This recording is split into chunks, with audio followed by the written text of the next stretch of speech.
नमस्कार, मैं Anushree Bhardwaj सुरागला news channel के स्पेशल बुलेटिन में आप सभी का स्वागत करती हूँ।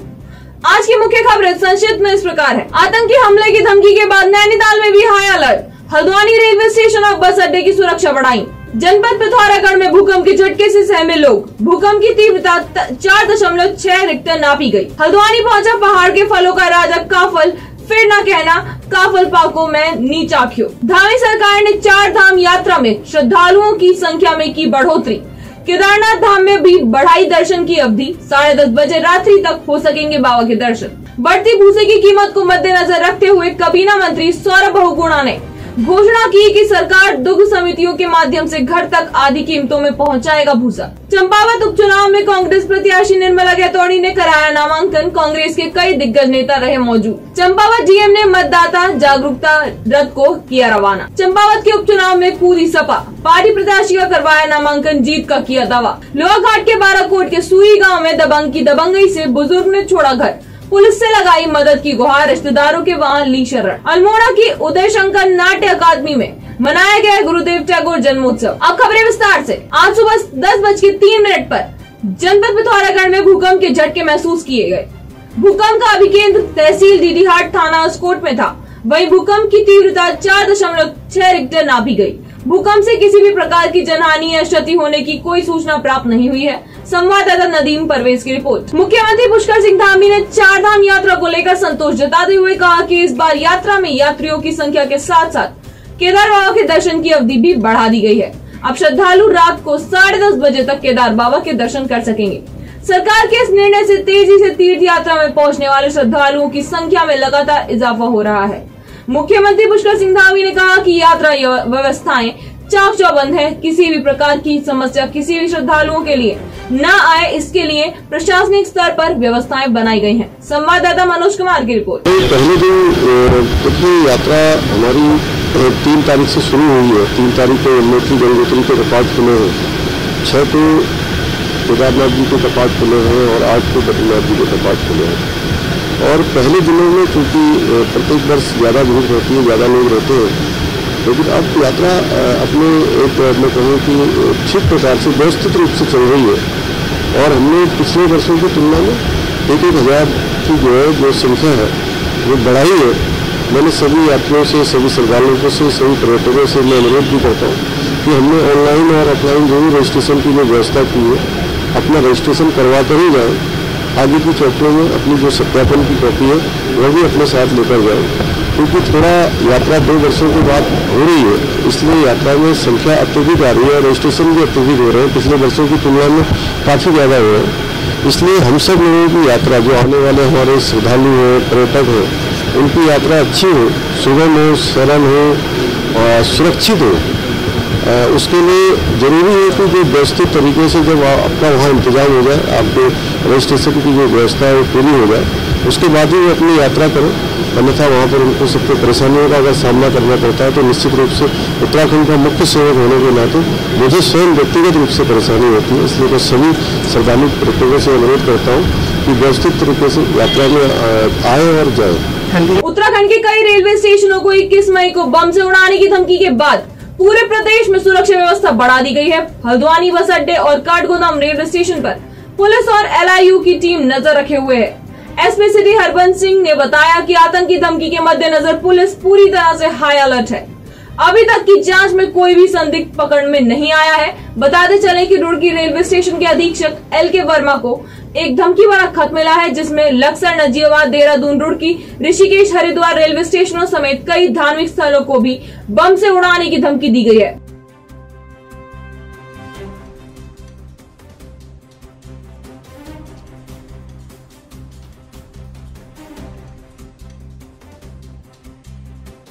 दिक्कत कहाँ आ रही है?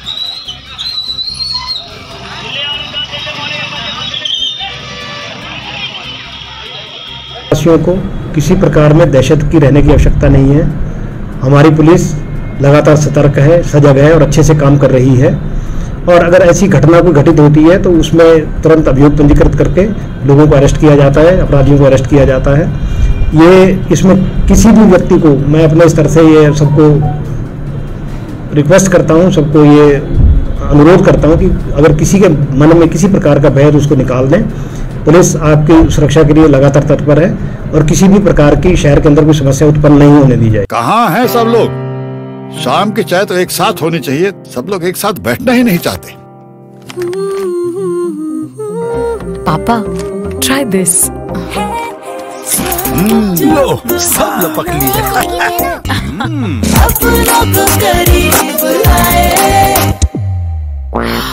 ये क्या हाल कर दिया है रूम का? बस कल से चाय? कल से चाय मेरे रूम में। देवरपन नमकीन अपनों को करीब लाए।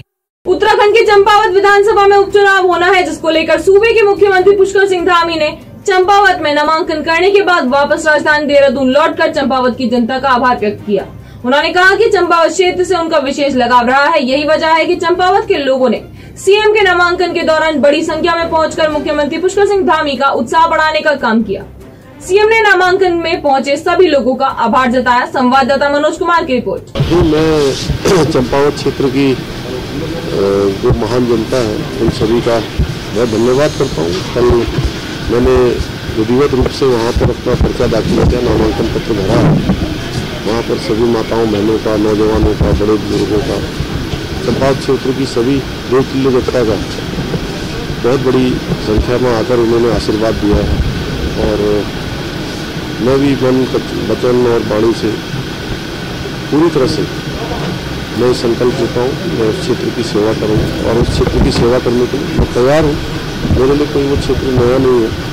मेरा बचपन में वहीं खेला हूँ, पढ़ा हूँ, बड़ा हुआ हूँ, तो वहाँ की सभी बातों को अच्छी तरह से जानता हूँ।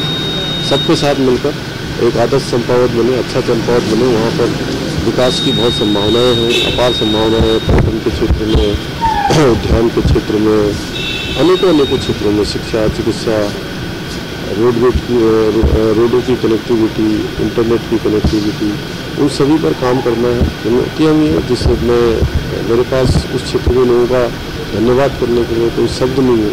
जिस प्रकार से उन्होंने मुझे अपना प्रेम दिया, अपना आशीर्वाद दिया। काशीपुर में अतिक्रमण हटाओ अभियान शुरू हो चुका है। उसी का एक नजारा आज सुबह देखने को मिला, जब एसडीएम अभय प्रताप सिंह और नगर आयुक्त विवेक राय निरीक्षण करने महाराणा प्रताप चौक पर पहुंचे।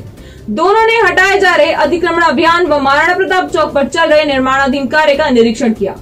साथ ही नगर आयुक्त विवेक राय ने स्वयं अतिक्रमण हटाया, जो कि आज चर्चा का विषय बना रहा।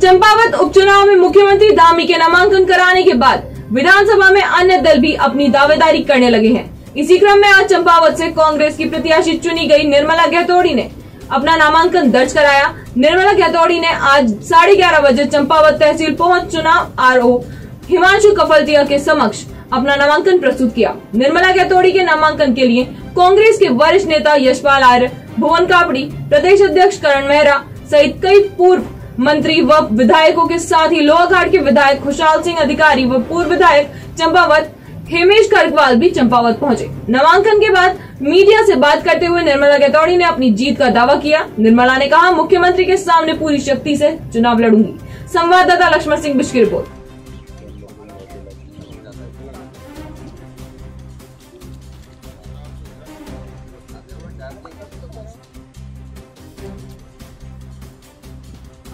सभी लोग विश्वास करते हैं, आज उसको छिन्न भिन्न किया जा रहा है। आप देख रहे होंगे कैसे सारे मंत्री और जो है सारे प्रशासन, शासन और चुनाव आचार संहिता के बाद यहाँ पर जो ट्रांसफर किए गए हैं, जिन मनपसंद अधिकारी को लाया गया है, तो उससे साफ पता चलता है कि चुनाव को प्रभावित करने का काम किया जाएगा। तो मेरा ये कहना है कि निर्मला गहतोड़ी पहाड़ की महिला है और आप जानते हैं कि जो हमारा पहाड़ है वो अगर आप देखेंगे तो पूरा परिवार महिला पर टिका हुआ है। अगर पति कहीं सरकारी नौकरी करता है, ज्यादातर लोग आर्मी में हैं, तो पूरे घर को संभालने का काम महिला करती है। घास काटने से लेके फसल पैदा करने से लेके बच्चों को पढ़ाने तक की सारी जिम्मेदारी महिला के ऊपर होती है। तो मजबूत महिला है और जो है कि जमीन से उठी हुई महिला है और मुझे लगता है कि आज जरूरत है, महिला मतदाताओं की संख्या भी ज्यादा है और आज जरूरत है एक ऐसी महिला की जो पहाड़ की महिलाओं की जो असली परेशानी उसको समझ सके और उसको सदन में उठाकर उन महिलाओं के लिए कुछ मजबूत काम कर सके। तो आप नामांकन किया है और लड़ेंगे, बड़े जोश खरोश से हमारे कार्यकर्ताओं में उत्साह है।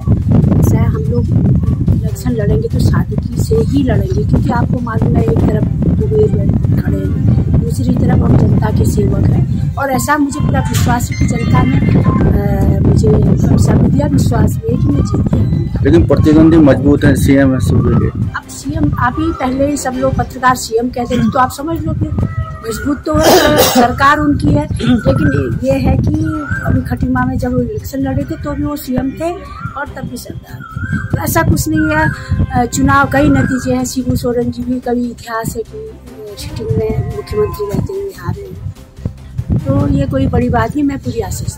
मौजूदा सीजन में पहली बार जब पहाड़ों से काफल हल्द्वानी के बाजार में पहुंचा तो देखते ही देखते खरीदारों की भीड़ उमड़ पड़ी। 240 रुपए किलो की कीमत वाला काफल अल्मोड़ा के लमगड़ा क्षेत्र से हल्द्वानी पहुंचा। हालांकि जंगलों में आग लगने और समय से बारिश नहीं होने से इस बार काफल में रस की कमी जरूर आई है। ऐसे में जब खट्टे और मीठे स्वाद से भरपूर काफल पहाड़ों से निकलकर हल्द्वानी में तहसील के पास बिकने लगा तो लोगों ने इसे खरीदने में देर भी नहीं लगाई।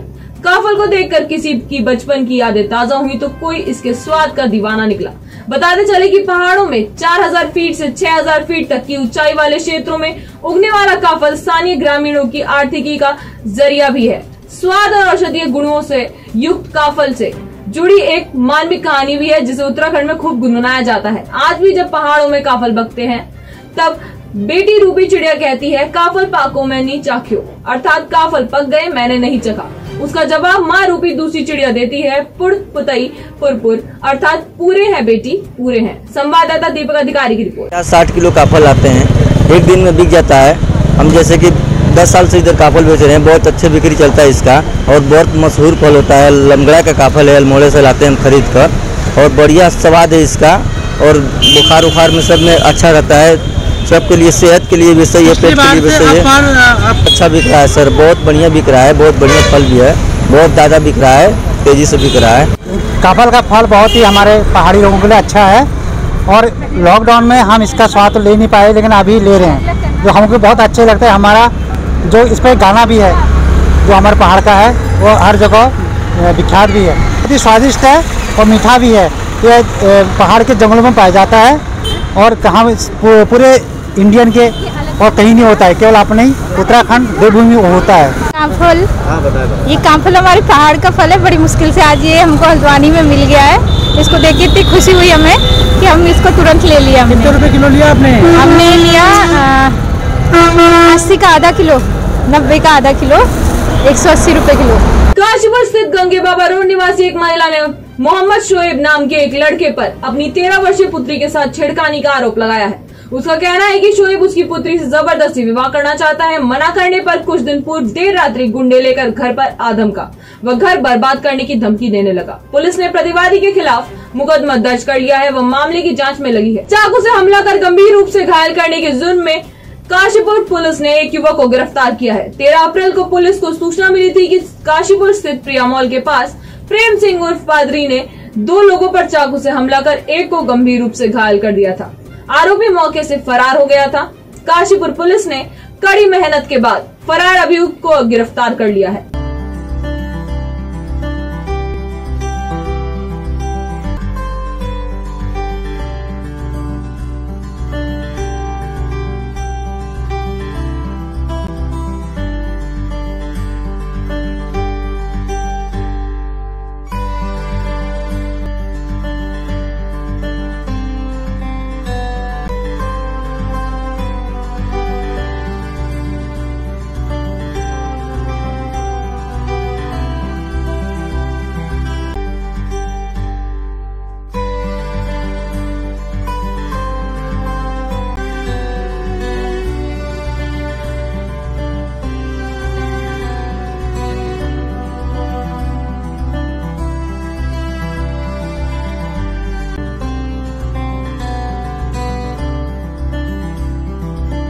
जिला निर्वाचन अधिकारी चंपावत नरेंद्र सिंह भंडारी ने मतदाता जागरूकता रथ को हरी झंडी दिखाकर रवाना किया।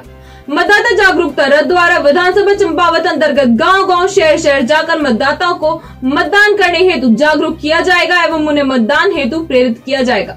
इस अवसर पर जिला निर्वाचन अधिकारी ने चंपावत विधानसभा के सभी मतदाताओं से अपील करते हुए कहा कि उपचुनाव में बढ़ चढ़कर अपने मताधिकार का प्रयोग करें। संवाददाता लक्ष्मण सिंह बिष्ट की रिपोर्ट।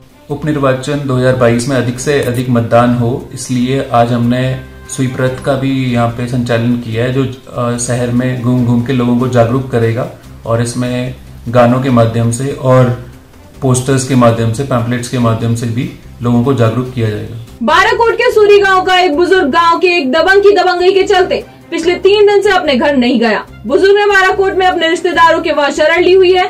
बुजुर्ग रामदत्त जोशी ने बताया कि गांव का दिनेश चंद आए दिन उनके साथ गाली गलौज मारपीट करता रहता है। बुजुर्ग ने बताया 2-3 दिन पहले भी दिनेश ने उनके साथ मारपीट की थी तथा लात घूंसे से मारा और उनके भवन के लेंटर को भी नुकसान पहुंचाया है। रामदत्त जोशी ने बताया कि दिनेश के खौफ से उन्होंने गांव छोड़ दिया है। पिछले 3 दिन से बाराकोट में अपने रिश्तेदार के वहां रह रहे हैं। उनका परिवार दिनेश के खौफ से काफी दहशत में है। रामदत्त जोशी ने बताया उनके द्वारा लोहाघाट थाने में तहरीर दी गई है। संवाददाता लक्ष्मण सिंह बिष्ट की रिपोर्ट। इस समय जोशी ये रहने नहीं दे रहा है, न इसको मैं नुकसान पहुंचाता हूं, न इससे मांग रहा हूं और ये रोजाना शराब पी करके मेरे घर के आगे जाली की दरवाजे की जाली तोड़ दी है। लिंटर नया डाल रखा था, लिंटर को दरारें आ गई हैं, सब बर्बाद कर दिया गया है। मैं किसके पास जाऊं न्याय के लिए? कोई लेने नहीं आ रहा है। 2 दफे मैंने रिपोर्ट कर दी है। किसके पास जाऊं मैं न्याय के लिए? एक सूरी गांव के निवासी, इनके द्वारा हमें शिकायत दी गई है कि उनका पड़ोसी दिनेश जोशी जो है उनके साथ अक्सर शराब पी के हंगामा करता है। इसने 7 तारीख की रात में उनके साथ हंगामा किया था, जिस संबंध में हमको शिकायत प्राप्त हुई है। हम इसमें जांच कर रहे हैं और इसमें विधि सम्मत कार्रवाई की जाएगी और उनको न्याय दिया जाएगा। सर, वो बुजुर्गों को पता कह रहे हैं कि 3 दिन से जो है घर नहीं गया हूँ करके उसके डर से। हाँ, ये मुझे भी जानकारी मिली है, लेकिन ऐसा नहीं है। उसको जो शराब पी के उसके द्वारा हंगामा किया गया है और जो भी उत्पाद करेगा उसके विरुद्ध कार्रवाई की जाएगी। भूसे की आसमान छूती कीमतों के चलते भूसे की चल रही मारामारी एवं पशुपालकों को बिचौलियों द्वारा ऊंचे दामों में बेचे जा रहे भूसे के मामले पर राज्य सरकार ने संवेदनशीलता दिखाते हुए भूसे पर 50% की सब्सिडी देने का ऐलान करते हुए अब दुग्ध समितियों के माध्यम से घर तक अधिक कीमतों में भूसा पहुंचाने का ऐतिहासिक निर्णय लिया है। यहाँ आयोजित प्रेस वार्ता में जानकारी देते हुए नैनीताल दुग्ध संघ के अध्यक्ष एवं उत्तराखंड कोऑपरेटिव डेयरी फेडरेशन के प्रशासक मुकेश सिंह बोरा ने बताया कि मुख्यमंत्री पुष्कर सिंह धामी और दुग्ध विकास मंत्री सौरभ बहुगुणा ने वर्तमान में भूसे की आसमान छूती कीमतों के चलते पशुपालकों एवं दुग्ध उत्पादकों की भारी परेशानी को देखते हुए सरकार ने ऐतिहासिक निर्णय लेते हुए भूसे में 50% की सब्सिडी देने का ऐलान करते हुए इसमें अमली जामा पहनाना शुरू कर दिया है। संवाददाता सचिन गुप्ता की रिपोर्ट। चंपावत में होने वाले उपचुनाव 2022 की तैयारियों के मद्देनजर आज जिलाधिकारी चंपावत नरेंद्र सिंह भंडारी ने जनपद के सभी आला अधिकारियों के साथ बैठक कर मतदान एवं मतगणना की तैयारियों पर चर्चा की। मतदान प्रक्रिया को सुचारू रूप से कराने हेतु चंपावत विधानसभा में कुल 1061 कर्मचारियों की ड्यूटी सुनिश्चित की गई, जिसमें से 190 पोलिंग अधिकारी, 190 पोलिंग कर्मी 1, 378 पोलिंग कर्मी 2 के साथ 303 पोलिंग कर्मी 3, कुल 161 कर्मचारियों की ड्यूटी सुनिश्चित की गई है, जिनको 14 और 15 मई को ट्रेनिंग दे मतदान की जिम्मेदारी सौंपी जाएगी। संवाददाता लक्ष्मण सिंह बिष्ट की रिपोर्ट। हमने 1061 कार्मिकों को ड्यूटी पे लगाया है, जिसमें 190 presiding officer, 190 polling officer 1, 378 polling officer 2 और 303 पोलिंग ऑफिसर 3। टोटल 1061 कार्मिकों की फर्स्ट रैंडमाइजेशन के थ्रू ड्यूटीज लगाई गई हैं, जिनकी 14 और 15 मई को ट्रेनिंग भी संपन्न की जाएगी। आजादी के अमृत महोत्सव कार्यक्रम के तहत उदयशंकर नाट्य अकादमी फलसीवा में गुरुदेव टैगोर का 161वां जन्मोत्सव धूमधाम से मनाया गया। कार्यक्रम में उत्तर मध्य क्षेत्र सांस्कृतिक केंद्र प्रयागराज एवं संस्कृति विभाग उत्तराखंड के सहयोग से राजीव मुखोपाध्याय नई दिल्ली के दल द्वारा गुरुदेव टैगोर के जीवन पर आधारित संगीत पर प्रस्तुति दी गई। इसके अलावा स्थानीय सांस्कृतिक दल द्वारा कार्यक्रम प्रस्तुत किया गया। कार्यक्रम में पंडित गोविंद बल्लभ पंत राजकीय संग्रहालय द्वारा कुमाऊं क्षेत्र के स्वतंत्रता संग्राम सेनानियों के छाया चित्रों एवं जीवन परिचय की प्रदर्शनी लगाई गई। संवाददाता हेमंत सिंह मेहरा की रिपोर्ट। चंपावत उपचुनाव के रण में सपा भी कूद गई है। मंगलवार को सपा ने अपने उम्मीदवार को मैदान में उतार दिया। उन्होंने रिटर्निंग ऑफिसर हिमांशु कफलटिया के समक्ष उनका नामांकन भी करवा दिया है। चंपावत विधानसभा से सपा के पूर्व जिला अध्यक्ष मनोज भट्ट उर्फ ललित मोहन भट्ट को उम्मीदवार बनाया गया है। नामांकन में यूपी के पूर्व एमएलसी राम वृक्ष यादव, अरविंद यादव, सपा के राष्ट्रीय उपाध्यक्ष सुरेश परिहार, प्रदेश उपाध्यक्ष विकास यादव, प्रदीप तिवारी, मनोज यादव आदि शामिल रहे। संवाददाता लक्ष्मण सिंह बिष्ट की रिपोर्ट।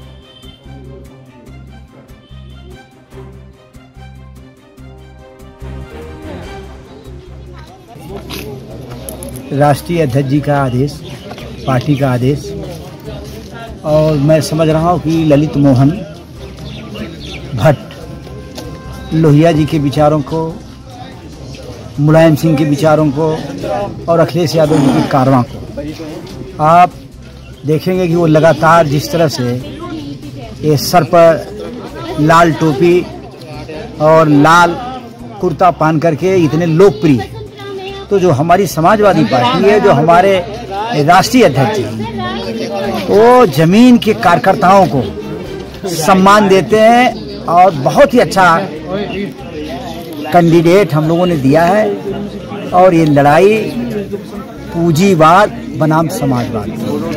आज के लिए बस इतना ही। उत्तराखंड से जुड़ी सभी खबरों को जानने के लिए जुड़े रहिए सुराग न्यूज चैनल से। धन्यवाद।